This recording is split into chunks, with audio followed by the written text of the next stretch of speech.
आज हम बात करेंगे जेनेटिक डिजीज़ के बारे में। ये क्यों होती हैं और हम इनका कैसे इलाज करते हैं।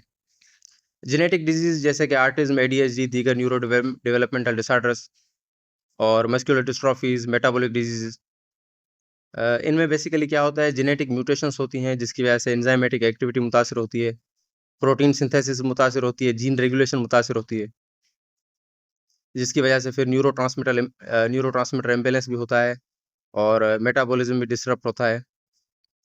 तो इन डिजीज़ में, जेनेटिक डिजीज़ में अगर हम एक कॉमन चीज़ तलाश करने की कोशिश करें तो हमें को-फैक्टर्स और रॉ मटेरियल्स का इम्बैलेंस नज़र आता है।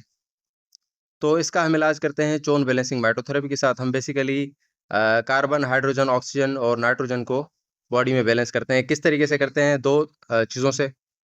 एक को-फैक्टर्स के साथ, को-फैक्टर्स में हमारे पास आ जाते हैं सबसे पहले विटामिन्स जैसे कि फोलेट, बी12, बायोटिन।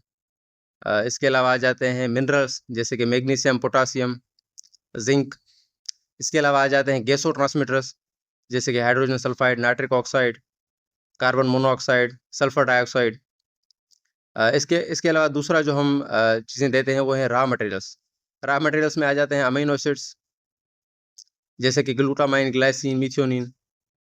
और दूसरा हम देते हैं फैटी एसिड्स जैसे कि ओमेगा 3 फैटी एसिड्स और फॉस्फोलिपिड्स। तीसरी जो चीज़ हम देते हैं न्यूक्लिक एसिड्स।